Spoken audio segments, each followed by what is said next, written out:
You are Locked On Wolverines, your daily podcast on the Michigan Wolverines, part of the Locked On Podcast Network. Happy Saturday. That's right, Saturday, because that's what we're doing. I just wasn't around the house for a few days. So, thus, we are doing a Saturday's episode and a Sunday episode to make up for Thursday and Friday. Today will be the Michigan Mailbag. Tomorrow, Sunday, will be a post-game of the Michigan-Ohio State game. I'm not going to the game, in part to do the mailbag, but more importantly because I'm going to church. And it's not enough time for me to go from church to Ann Arbor. So, that's how we're going to do it. I'm loving this mailbag because it's not too long. It's like it used to be, 24, 25 questions-ish. So Zuri always has all kinds of drama. You can't hear or see her probably, but every time I start the podcast, she's just all kinds of drama. Locked On Wolverines podcast, part of the Locked On Podcast Network, where it's your team every day. I'm your man on the ground as a whole publisher of Wolverines Wire through USA Today Sports Media Group. Let's get to the leaders and best, starting with James Crudup at James Crudup 6. Are you surprised Michigan hasn't landed an elite cornerback in the portal or in this recruiting class? Well, I don't think that they were going that hard after. I mean, I know they wanted some of those guys. The dude that from Ole Miss that committed to Ohio State, Fentrell Cypress, Grimes from North Carolina. But I am surprised more so that they didn't get a guy from the portal. As far as guys that were, I mean, they didn't really get any overall elite players in the recruiting class, period. So it's not a surprise that they didn't get one in the class, because there really wasn't anyone in this particular class that it seemed like, oh man, not like the Will Johnson, Damani scenario, Damani Jackson. But I mean, there's still time for them to get someone in the transfer portal. Certainly, I think that would come after spring ball. They're going to definitely work towards that. But I think that they also thought they were probably going to get one of DJ Turner and Javon Green back and not lose both. And then they did lose both. But obviously they've got some things to figure out as far as that's concerned. I mean, they got a guy in 2024 in Jacob Oden, who is on that borderline elite type level. Certainly there's other guys that they're targeting there whose names escape me, so I'm not going to even try. But it's cornerback for some reason, after being like a place where Michigan was really getting top level guys, hasn't really been, outside of Will Johnson, they haven't really been bringing in like high level corners. I mean, David Long, Lavert Hill were both 4-stars. They're both, I would say, elite. But like outside of that, like they didn't, like you look back and, you know, DJ Turner was really good. Jalen Perry was considered to be really good, but like not necessarily full blown elite. So it's been an interesting cycle for Michigan. When I say cycle, I mean just the entire Jim Harbaugh era when it comes to the trying to get cornerback. Safety they've had more luck with, but keeping in mind they still have some guys that can certainly come up and do really well.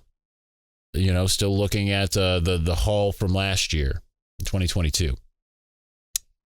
Josh Barr at Jadiki, basketball has been disappointing so far this year. Seems like people underestimated what losing Eli Brooks' leadership and a few NBA draft picks would do. I'm wondering why I don't see the same grace being given to Juwan that other Michigan coaches get for a down year. Your thoughts? I think it's because it's been a couple years of underachieving, because even last year wasn't exactly sunshine and rainbows, you know? I think that's why. And I don't think he's going anywhere. I know you get the message board warriors that start to be like, oh, okay, yeah, you know, this is it, you know. But I just think that the honeymoon period is worn off. We've seen this a few times. This time it's his players, it's his fault. You know, this isn't there are no holdovers from Beeline anymore. This is year 4, right? So it's his problem. And it is underachieving, and especially with some talent. Last year, underachieved with some talent. I think that, you know, when you get into a trend, people will get upset. But I think that this is kind of what Michigan basketball kind of has been, even was in John Beilein's era, right? People act like he didn't have some substandard years here and there, because he did. 2017 was one of them. It just ended really well. If that happens for this team, then more power to him. But the good news is, since you asked that question, Michigan beat Northwestern team no one expected him to beat. Got a very important game against Ohio State on Sunday. It might not be important in terms of standings, but by keeping a rival down after they got out to a hot start, looked like the best team in the Big Ten, and is just losing game after game after game. My brother in metal, Michael Wolf at MWolf21. What freshman will have the biggest game impact? Can the interior D-line guys fill in for Mozzie leaving and not miss a beat? I don't know if not miss a beat, but I mean, I think that you've got a lot of talent there. I'm looking at Kenneth Grant, who I feel like could be ready sooner than Mozzie. I mean, he's gotten more time on task than Mozzie did. Mozzie didn't play his freshman year. Kenneth Grant has. Mason Graham is obviously... the question is, though, is he's not really necessarily a nose, I don't think, per se, but we've seen him kind of play that role. I don't think that it's going to be, I think it's going to be an all hands on deck situation. As far as the freshman with the biggest in-game impact, that one's difficult. Jair could get some early playing time and be that guy, Jair Hill. I could see, I know I'm going to forget somebody because I'm not looking it up here. I'm just trying to think of who could be those guys. Carmelo English is probably the general one. And Etta certainly could come in and be a dude right away as well. But Jair and Carmelo English would be the ones that I'd have my eyes on personally. Jair's at least an early enrollee, so we'll get to see him on April 1st. Jimmy Whitner at Jimmy Whitner 1. What are your overall thoughts on this class as a whole? I think it's okay, right? Like they feel like they got some diamonds in the rough, some guys that if they had another year in high school, and certainly they're of the age where they could have another year in high school, that they would be 4 stars or 5 stars. I think that they settled a little bit personally. I think that they could have done better than they did. But part of that is NIL. Part of that is Harbaugh flirting with the NFL. And I think Michigan tends to settle sometimes when it comes to recruiting. But I still think it has the possibility of being a good class. I mean, number 18 overall, we're not talking like there will be a question later here in this mailbag where it makes it sound like Michigan is ranked like 60th, like Purdue or Indiana, right? It's not. It's just not like an elite class. But track record, the last class to rank this low under Jim Harbaugh ended up being his best, 2018. So if you get hits, then it all works out. Number 2, how many running backs do you see in the 2024 class? I'd imagine 2. I think that's kind of what they're going for. I mean, they did get Cole Cabana. I should have mentioned him earlier. He's one that I certainly think could be an early impact guy. But I think that they probably need to get a Taylor Tatum and or a Jordan Marshall in this class. So I think they'll get 2. I think that's kind of the magic number for them. Because I don't know that Cole Cabana seems more like a piece that you insert, like a third down change of pace type guy. A different type of back, not like a bruising third down player, but like a complete change of pace. It's 3rd and 4. You put him in. Where is he coming from? We'll find out. And I could see them kind of going trying to get like a Thunder and Lightning type duo, or Lightning and Lightning, or Thunder and Thunder. I don't know. I haven't watched any tape on Tatum nor Marshall, so I couldn't tell you exactly their running style, but I wouldn't be surprised if they land both of them. They are recruiting both of them very hard. Number 3, how is Zuri? She's doing good. She's just, now that she's staring at me while laying on the couch. And now she's getting up to come over here because I looked at her. Most of the time she doesn't want much of my attention, but right now, because I'm talking and she's very confused, why am I not talking to her? So she's doing good. It's going to be interesting, though. I'm dropping her off for a couple days while I go to Disney at a dog sitter who I have not met yet. So that's going to be interesting to see how she handles that, because I've never had, always had dog sitters come to, not me go to.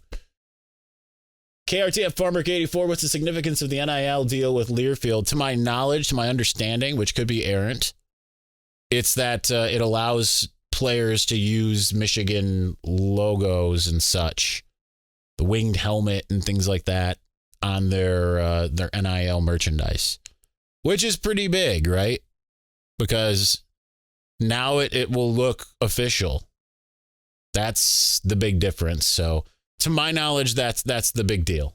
And then you couple that with Learfield's owned by William Morris Endeavor, who is where Michigan has got a deal going here that's going to be announced eventually. And I think that all kind of will work itself out well. UTA for life, though. Kind of surprising. I know UTA doesn't really have a big sports division, but I mean, it was founded by a Michigan man, Peter Benedict. He's got a wing in North Quad. I got my job at UTA by a Michigan mixer. I told you that story. Finishing us out in segment 1, Jonathan Joseph at J Joseph 2156. If you could have a meal with any 3 Michigan players, current or past, who would it be? Age they are now, unless they've passed them age right before passing. I wouldn't pick anyone who's passed away because that just seems weird. I don't know why. I'm more of a modern era guy to the most part, but here's the thing: is like a lot of these. No, Tom Brady would be number 1. That's no brainer for me because he was the. I was the most obsessed with Tom Brady. You're right. Like I've told you my ignorance of Michigan football in like the 98, 99, my senior year of high school. And because I was more of a Lions guy. And I'd go to my grandparents and watch Michigan games. And I was just like, oh, this Tom Brady kid's awesome. He is awesome. He's just the next great Michigan quarterback. So I never wavered. Plus he was the quarterback for my freshman year at Michigan. So I never wavered on my Tom Brady love. So he'd be number 1. Number 2 would be someone I've already had dinner with. And that's my good friend Jake Butt. So, yeah, I would definitely, because he's best tight end in Michigan history. Plus, he's just a great dude. I'll have dinner with him anytime. I know that's a cop-out, but that would be it. Number 3, it would probably be Desmond Howard. Because I want to hear all of his stories of doing College Game Day. I think that would be the one. But I know that's a terribly uninteresting list. But it's a little different because it's not like I haven't had exposure to a lot of guys. I've had dinner with different players or been around former players through different means and things of that nature. And there's no part of me that's starstruck by any of them, right? Because I've been through that whole, that type of thing, that shine wears off after a while. And I know that sounds really sad, but that's part of the job. The shine eventually wears off. Talking to you, Clayton Safey, eventually the shine is going to wear off, my friend. All right, let's continue on. All right, this year the only app you need at your Super Bowl party is FanDuel, America's #1 sportsbook. We're really excited about our new sports betting partner for Locked On because they're the #1 sportsbook in America, FanDuel. And if you're new to FanDuel, that's even better. They have so many great features that make betting on sports fun and easy. Download FanDuel now so you can bet Super Bowl 57 with a no sweat first bet. You'll get up to $3,000 back in bonus bets if your first bet doesn't win.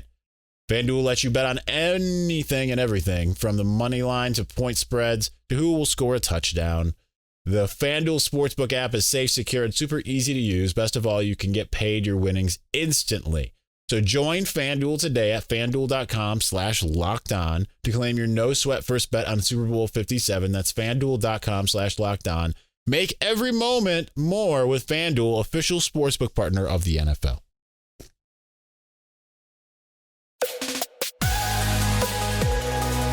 Somehow segment 1 always goes by over 24. There's like 24 questions compared to like 45, which we get sometimes, and this is still going to be like a long episode. That's how it always goes.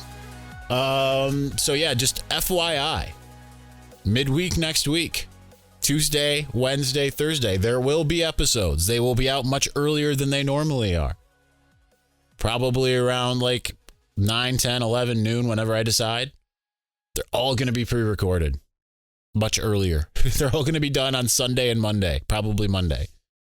So I'll be wearing the same clothes all 3 days. Don't be alarmed. I've taken showers and stuff since. I'll just be at Disney World. And then the mailbag will end up being on Friday this next week, assuming I'm not dead tired. So Friday or Saturday, but we'll have 6, maybe 7 days in a row of podcasts this week. Jim at Jim in the North for our Victor's Valiant leading us off. Do you get into the Star Wars Legends universe at all? Or the Timothy Zahn books? I got nothing for sports. Sorry. No, because it would confuse my little brain when it comes to retaining information unless it fits into the bigger picture. So I don't read anything Legends. I don't want to confuse what I already think I know about what they have set up in the universe. I have read Timothy Zahn books. He wrote the Thrawn books, right? Because I've read 2 of the 3 of the original Thrawn trilogy. I read the first Thrawn Ascension book, but I didn't read everything else. He was the one who did those, right? And I know I've read another Timothy Zahn book. I haven't read a Star Wars book in a long time. It's been over a year since I finished one, but maybe longer. It might be a year and a half or so. But I did at the beginning of 2020, before the pandemic. But I could have just waited. I read something like 35 Star Wars books in 30 days. I was going nuts. But yeah, I haven't read a Star Wars book in a while. I have a bunch that I've bought that I haven't read, and including I have the whole new Thrawn Ascendancy. I have, I think that Claudia Gray High Republic book I haven't read yet. None of them I don't think are here. No, they're not over. I didn't bring them here. They're in storage. So it's going to be a little while. Ike Hamlet, a Hamstand 87. If Jim and JJ had a passing comp like in the Pro Bowl, who would win? I think JJ would win, but that's just me. I think modern football players are more accurate than the old school ones, personally. Actual question, what does the new NIL agency actually mean? To my knowledge, and we'll get more when they actually announce it, but I think it just means that they'll represent individual players for deals, and they'll help them get deals, just like a talent agency would, right? For movies or marketing or whatever, lit being producers, writers, directors, all of that kind of stuff. So they're just going to be connecting them to money, and then they'll get them the biggest deals they can because they take 10%. So if you're a Blake Corum level player, and they're going to try to get you like a national, commercial or something like that, that's just going to pay like crazy. So that, I think, can be a much bigger deal than people understand, because as much as the pay for play is a thing and everything, and Michigan's not going to do that, they can be like, look at the deal that Superstars got. JJ McCarthy just, he's starring in a Ford commercial. You know what I mean? Like a national Ford, like that's going to be like what they're going to try to do. Whether it will work or not is a different story, but I'm sure that's exactly like that's how talent agencies work, especially in the top, top 4 now is what they've got. So, Anton Sesmina Mangala at Sesmina Mangala. How much better will the chemistry between JJ and the receivers be now that he's had a year starting at quarterback? And will he get to throw it in the spring this year? I would imagine so, unless he injures himself. But as a knock on wood-ish. Knock on my mouse pad on the tablecloth on wood. I think it'll be a lot better, because I just think he'll have a more, he'll have a better grasp. Keeping in mind, yeah, he didn't have spring ball last year. And last year was his first year of getting significant playing time, not just going in here and there and mostly running the ball. So last year, you got to have to equate to CJ Stroud's first year in a way. CJ Stroud had a better year, of course, as a redshirt freshman. But JJ, wasn't asked to do nearly as much. Now I feel like they can ask him to do those types of things and it'll be better. Mark Z at Mark Zimke, have you ever considered adding a recruiting editor to your staff? I had one and it didn't go well. So I like our lean and mean staff right now. And I understand some people want recruiting content. The problem is I could do it. It just doesn't, like, people don't care the way that they used to. So it for me, in a lot of ways, it does become dollars and cents because it's a matter of how much time am I going to devote to something, because it takes a lot of time to get a guy to agree to an interview, get a hold of him. And after you've done a little bit of research on them, ask them the questions. I mean, though that part's only like 10 minutes. Transcribe it, write into an article. And then if it doesn't really do very well, and that becomes a trend, and like, it's one thing if it's like they're doing all 3 stars. Another thing when you're getting 5 stars and people still aren't caring, then it starts to be like, well, I'm not going to spend time on that. I'm going to look for stories that people care about. So it ends up being a dollars and cents thing in the sense of I'm looking for whatever people care about the most. What types of things do people want to read about? And recruiting is not what it was 5-6 years ago. Hopefully it'll come back and maybe I'll have the energy to do like I used to and play dual roles. Like Sandy Lyle in Along Came Polly, Jesus Christ Superstar. Spencer Whitmore, at Spencer Whitmore, what kind of guitar do you have? I have 4? I'm looking at 4. Yeah, I had 5 and a bass guitar. I still have the bass guitar. It's got a broken neck apparently. It's sitting in the cold storage unit, just getting worse. But I've got 4 now. I've got a Seagull 6-string acoustic. It's the only 6-string that I have. I'm touching him over here if you're watching on video. Why? I have an 8-string. I don't remember what brand it is, but it's beautiful. It's the most beautiful guitar I have. It's an 8-string acoustic with the, I don't remember what it's called, the frets that go diagonal. I actually haven't played it that much. I bought it off of Facebook Marketplace on my way to Penn State in 2019. I don't play guitar very often anymore, but I still have a bunch. I have the one that you used to see on video all the time, my Paul Reed Smith 7-string, and then I have a Schecter 8-string. I don't remember which one. It's not the Demon. I don't remember, but it's a Schecter 8-string neck through body, and it's incredible.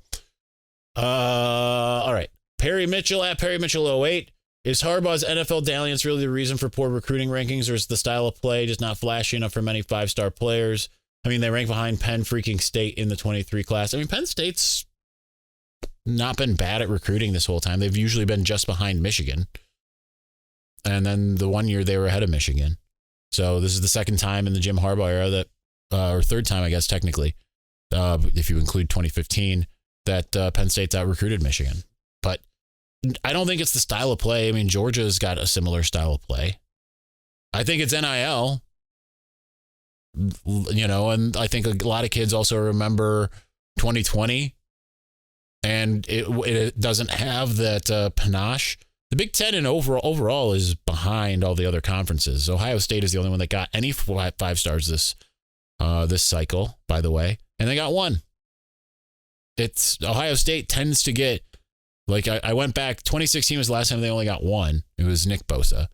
Otherwise, they usually got about 3 or 4. Sometimes I think the one class they had like 6, and they only got 1 this cycle. It's just what it is. But again, I think they settle too much. Michigan settles too much because they don't want to get into the muck, and I think they need to do that a little bit more. Not to the point where you sacrifice your ideals, but I think they need to be a little bit more aggressive. If the rumors end up being true and that Chris Partridge is coming back, I've reached out actually to a source and I haven't heard back. So that would certainly help with the whole recruiting of it all. All right, where are we? Brett Byer at Brett Byer 6. So why do you think Jaden Davis is holding off on signing? Well, you can't sign, you just mean verbally pledging. And what are the chances Michigan lands him still? What's the backup plan? I don't know. And I think Michigan should start. I mean, they went and saw Dylan Wyola. I'm with with EJ Holland and his love affair for Michael Van Buren, St. Francis Academy. I don't know why they don't really go after him. I think that's just they've decided they are going to go after one quarterback. It bit them the last year. They need to figure it out to make it work. But I don't know. I don't know what he's holding. Part of me thinks he's been waiting to see if Jim Harbaugh is going to be there for the long haul. And I think that maybe those questions haven't necessarily been answered until he signs, which he might not sign, for a while. So I don't know. I don't know why he keeps on delaying what we think is going to be his decision time. I do think Michigan will still land him because a lot of the places that he was mostly interested in have gotten their guys. Except for Clemson, that's the one to look out for because Walker White ended up going to Auburn when everyone thought he was going to Clemson. All right. Finishing us out in segment 2, Clark at Blue for Life 8. Given what they have returning on offense, is it reasonable to have the expectation of a top 5 unit from them?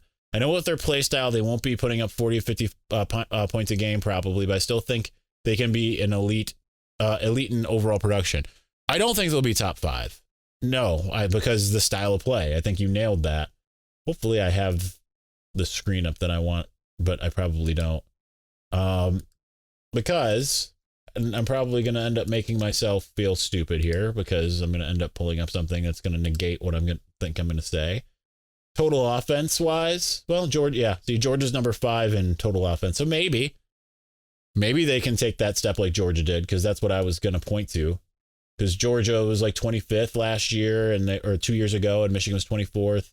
But then Michigan stayed 24th, and Georgia went up to 5th. So it's a possibility, certainly.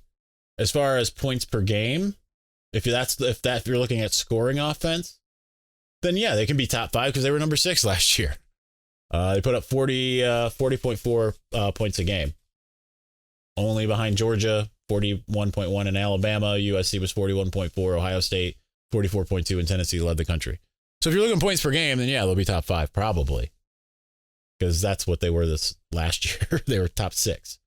So I think they can rise a spot. But anyway, all right, let's continue on. We've got a bunch more left. Not a ton more, but a bunch more. Get to them momentarily. All right, continuing on. Jackson Hells at Jackson Hells. Where does Michigan stand with Brandon Davis-Swain? I don't know that they're like going that hard after him. I think if they wanted to push for him, that they could get him. I think that there's a reason why he decommitted from Notre Dame, but I don't know that Michigan's really ever been hard after him, but I think that's probably where he wants to end up. That's my guess. Joe Harper at Tom's Friend Joe. What percentage of Michigan leadership opposed joining the Union in 1837? Oh, see, I didn't read through all of these. Some people just see the Michigan ones and don't. You're not going to listen to this episode, dude. All right. Those are always fun. I'll read them all anyway. It doesn't matter if I read these before, but that took me by surprise. Drew Alkema at Drew Alkema. Will pay-for-play bite schools in the A if a player takes the money, goes to the school for a year, and then hits the transfer portal? Or are there stipulations with the NIL or NCAA stopping this from happening? With the NCAA, pay-for-play is illegal. You can't do it. Literally. So throw that part out the window. The NCAA part out the window. And the rest, it's the Wild West right now. It's all up to every individual, what have you. It could decimate certain boosters. If like a booster's like, yeah, I'm going to throw X amount of million at this guy. Comes for a year like Quinn Ewers and then leaves. They're like, all right, well, I'm going to do it for this next guy. And the same thing happens. Then you're going to just find yourself in a situation where it's going to be caveat emptor. Or they just start running themselves broke somehow. I mean, probably not running themselves broke, but you know what I mean? Yeah, I can bite schools, but I mean, especially if it's like certain boosters are like, this is the amount that we're going to pay. And then they do it. That's where Michigan at least is kind of smart, but it's not landing them big recruits either.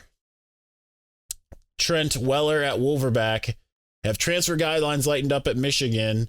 Not to my knowledge yet, but I mean, that's why they're bringing in mostly grad transfers and guys who are young.